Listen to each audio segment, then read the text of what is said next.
Any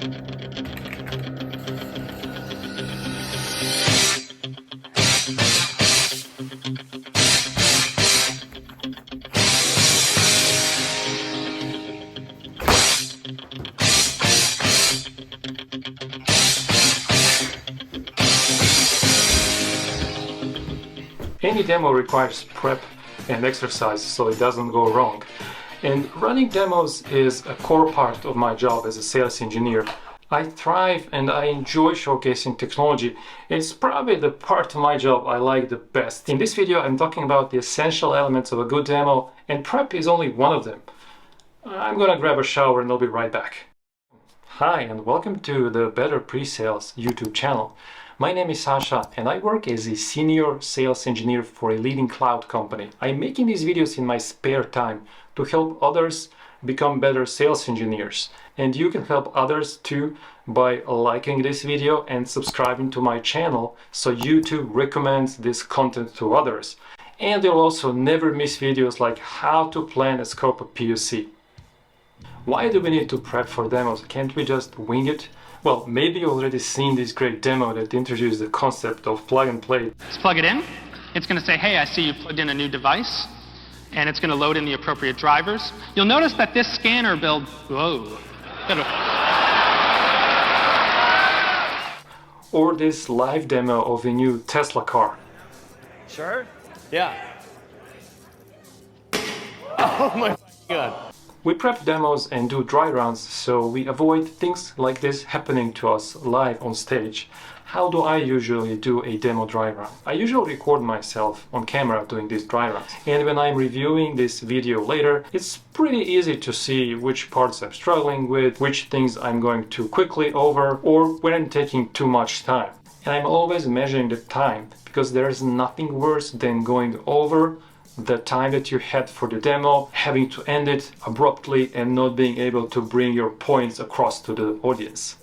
You usually don't need hours of your customer's time to run a demo. Less is actually more when showing technical demos because the audience can absorb so much, during this one session. Let's imagine we're trying to sell YouTube as a video platform to a company that's in the online educational space. YouTube has a great search algorithm. It's using Google search under the hood, and what it will give you is the most popular content on the platform. When you click on the content, you will be able to play it or have some really cool controls, like you can change the quality of the video, or you can switch on or off the subtitles and you can choose different subtitles. Pretty cool.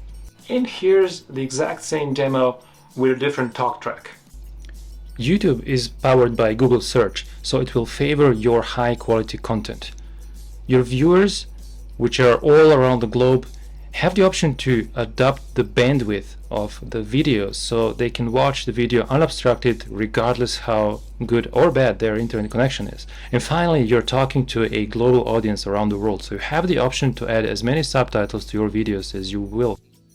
Did you notice the difference? In the first demo, I'm showing basically technical features and functions of YouTube. But in the second one, I'm putting those features and functions in the context of the customer. And you can only do this if you prep well.